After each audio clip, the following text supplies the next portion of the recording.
Hey guys, welcome to my Resto Shaman guide for City of Threads. I will also include trash in this video, and you will need to take Poison Cleansing Totem. So without further ado, let's get started. So if you're a rogue, priest, or engineer of at least level 25, you can grab this buff for 30 seconds. So on the first pull, there isn't really much going out except for the dot from the Swarm Guard, so you just want to save your CDs for that. Poison cleansing your tank is very important here as well, so do your best to make sure no bolts go off. As a shaman, you have many stops such as your Thunderstorm, Capacitor Totem, and your very short CD kick. Make sure you kick the Twist Thoughts. Ideally, you want to have a kick rotation for that so you don't miss a single kick. For the Shadows of Doubt debuff, if you're cleansing melee, you want to make sure they get to a good spot before you cleanse them, because if they're melee and you cleanse them right away, you can get other people stunned and killed. As you can see, the tank had a poison there and took a beating from that Swarm Guard, so just make sure you poison cleanse whenever you can. Luckily, he was a bear, so he could have cleansed himself as well. Be careful if somebody takes a bolt to their face right before the dot coming out. As you can see there, I had a bolt go off on me right before that, so that's why I decided to pop my defensive and also Spirit Link, just in case any more bolts went off. So I used Ancestral Guidance there and got an Ascendance proc, but you want to be aware of how many CDs you're using because you're doing the boss immediately after this. So you want to make sure you have at least one CD going into the boss. I have my Healing Tide coming up, so I am not worried at all. My Ascendance is up as well now. You want to make sure people are topped going into this boss because you get yoinked in and you take a little bit of damage. For the orbs, make sure your team is spread out, standing on the outer edge of the circle, so that the orbs that come out don't immediately stun and kill someone. I usually try to dispel a squishy target first. I used Healing Tide on that very first AoE and we were very safe. In between these AoEs, you want to make sure you watch your tanks. The tank buster definitely hurts a lot if they don't have any CDs up. Using my Ascendance on that second one. And I can see that my tank doesn't have anything up except for his Iron Fur right now, so I'm just being extra cautious, always looking at his HP. I used AG there, but probably didn't have to because we had an AMZ down. Be careful when you get to this spot because I've seen some people pull the mobs on the stairs. I didn't have anything else up here, so I just decided to pop my Spirit Link Totem, and that was enough for the fight. So this Void Rush is physical damage, so if you have a Clothy in your group, you gotta make sure you watch them since they have less armor.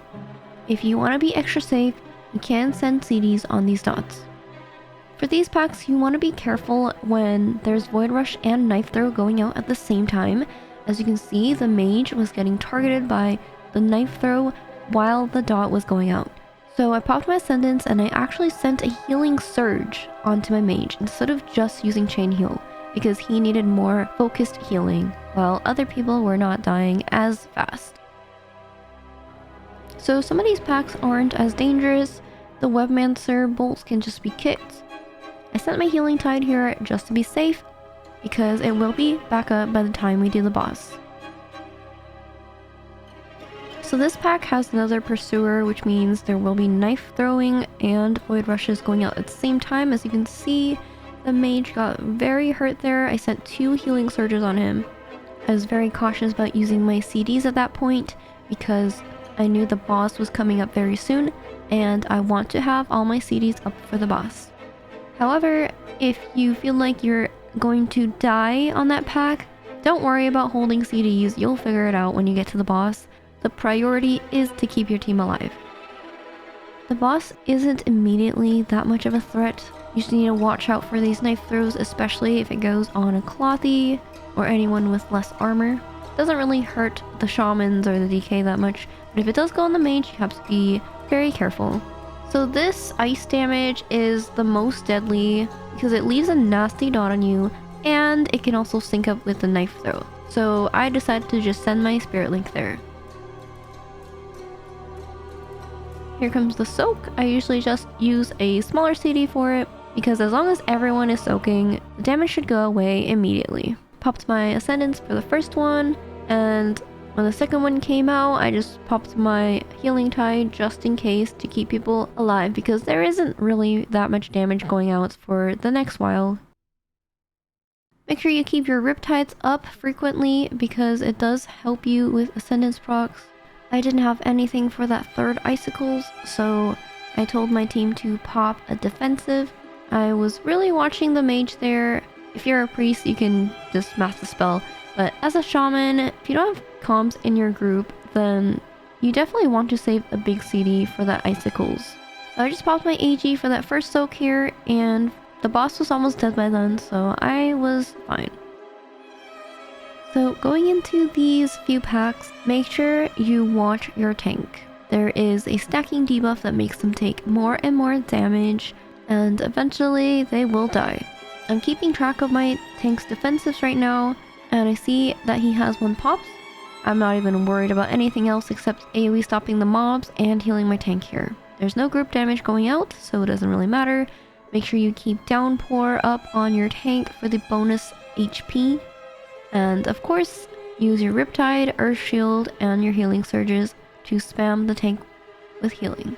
Now I see that the mage is getting a bunch of knife throws in a row, so I'm spamming Healing Surges into him as well. This is where you want your Poison Cleansing Totem. Since we have 2 Shamans, I called for mine first. If you don't have a second round of Poison Cleansing Totem, you do want to use a CD on whichever one you don't have one for. Since we're doing these packs together, there's a lot of other stuff along with poison, so make sure you kick bolts as well. I used my Dwarf Racial there on the second one as well. I tried to not use any more CDs because I'm saving it for the boss at this point. There's not that much to look out for on this trash. There is just a pulsing AoE damage. We popped AMZ for it, and I was able to keep my team up without any CDs.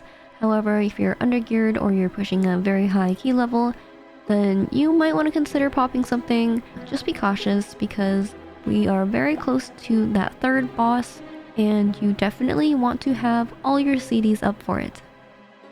So for this boss, just keep in mind that people should not be soaking over 2 orbs at a time.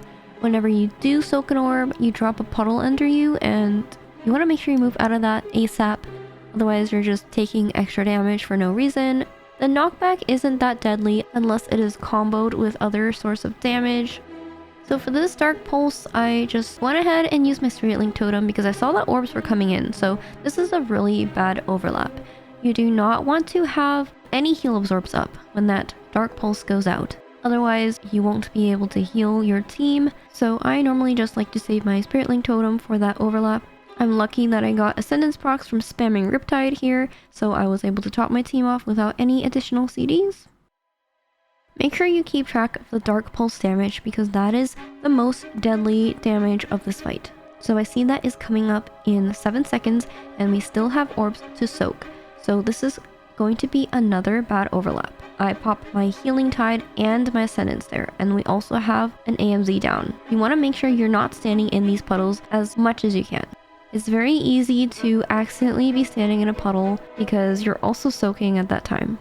But if you take any additional damage on top of the Dark Pulse and the heal absorbs on you, you can easily die. Since the boss was low, I was not afraid of sending more CDs there just to make sure my team doesn't die. For this mini boss, it's only 1 set of roots that come out if you kick all the bolts, so you have plenty of time to heal up before more damage comes out. So here I'm just putting down my healing stream and my healing rain totems for some passive healing. If bolts go off, you want to make sure you top that person right away. But aside from that, this guy is pretty chill. If you pull him back and range kick him, you will be able to pull him by himself. So this guy is where it's scarier because there is a dot that comes out into a slam. If you have a CD like Healing Tide, you want to pop that during the dot because the goal is to make sure people are topped by the end of that dot right before the slam. So I pop my Ascendant on that second dot over there and people are topped before the slam. If you use your CDs after the dot goes out, it's too late. You want to make sure people are topped in advance. So I decided to just send my Spirit Link Totem here on that third one. People are already topped and they're very safe for the slam. So for this boss, it's basically just both of those mechanics combined. After the nerf, it's not as bad anymore, but same idea here. You want to make sure you pop your CD early so that people are topped before the slam goes out. I didn't really have that many CDs on that first one, so I called for defensives. I technically could have popped my AG if I wanted to. If you're not in comms, that's probably a good move to do. I used my totemic recall on this one, and that was enough. With high tide chain heals, try to be stacked with your group as much as possible so you bait the orbs in the same direction. So here comes the tank buster. Just keep an eye on them. I'm just lava bursting, so I have my double Master of Elements proc in case they need big healing. The cycle repeats itself again, but this time I have all my CDs. So I just went ahead and popped my healing tide totem right there. Make sure I have my downpour going out. I even got an Ascendus proc, so that's really good. As you can see, even with healing tide, people are barely not being topped fast enough. So you want to make sure you pop those CDs early. So right here, I already have my Ascendance pops. Our Shaman Titan orb there. So not my fault, but yeah, that's why I mentioned earlier you want to position really well, because now there's an orb kind of off to the side there and we have to fix our positioning. Good thing they reset. The tank buster is pretty much when you have a break, but just keep an eye on them in case they don't have defensives, which they should because they don't really need it for anything else. I saw that I was low on CDs here, so I decided to defensive myself while focusing my healing on my team. I also just sent my NS there just in case. Other good tools to use are your health pot. Right now it just brings you to full health even if you use a ring 2. I also have a high tide proc here just in case, and my Spirit Link Totem is up, but the boss is dead and I didn't need any of that. And that's it.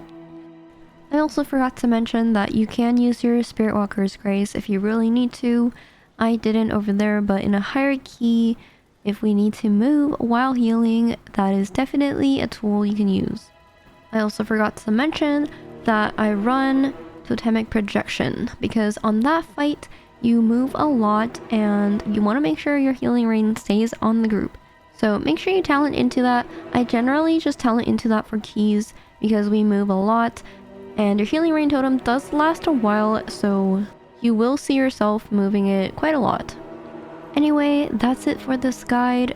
If you have any other questions, feel free to leave it down in the comments below. Thank you guys once again for watching. I'm glad you guys enjoy these videos because it definitely motivates me to make more.